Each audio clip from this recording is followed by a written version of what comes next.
Alors, encore une fois, je me suis dit, putain de merde, une autre année à faire la correspondant français au Québec. Que vais-je faire dans la neige et toute cette difficulté? Je crois que je suis chaud. Mais grâce à mes amis, à de l'alcool, du pot et du bon cul, j'ai pu survivre cette année. Dans cette province qui est toujours un peu le dindon de la farce de ce Canada qui n'en finit plus de surchauffer. Et c'était un lien que je voulais faire avec le baron Castor qui va faire un texte justement sur la dinde. Ça va pas très bien, merci. Alors on retrouve le baron. Voilà, merci Nicolas. Tu sais, quand t'as pas l'inspiration, faut pas que tu battes. Ouais. Allez, je vais lire comme ça sort parce qu'il est tard. Bon.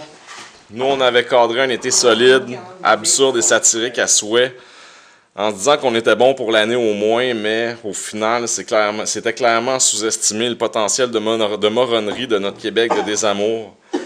Aussi, le baron Castor profite des Noëls généraux et de l'étouffement collectif pour tirer sur la pipe du Père Noël, de Bernard Drainville, de Denis Coderre et du bonhomme 7 heures, pour dire qu'il n'y a sérieusement rien pour faire bander le petit reine au nez rouge quand on regarde l'automne qui nous a tant piqué le cul qu'on se ramasse avec des fesses passoires à cacher d'un grand voile ostentatoire pour le bien-être de nos maîtres pétrifiés par autant de poils.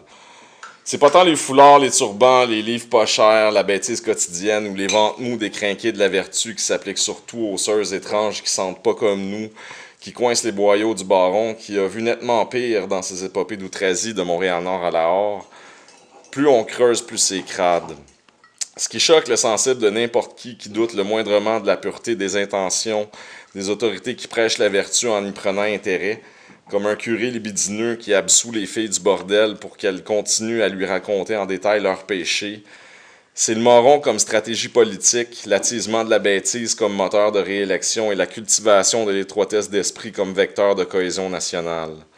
La mine déconfite, la queue entre les deux jambes et en état de toute autre métaphore vaguement castratrice, le baron reprend le flambeau de la libération collective en appelant de ses vœux, comme un petit Jésus vengeur qui dépouille les rois mages et prend la route du bordel des très maculées conceptions.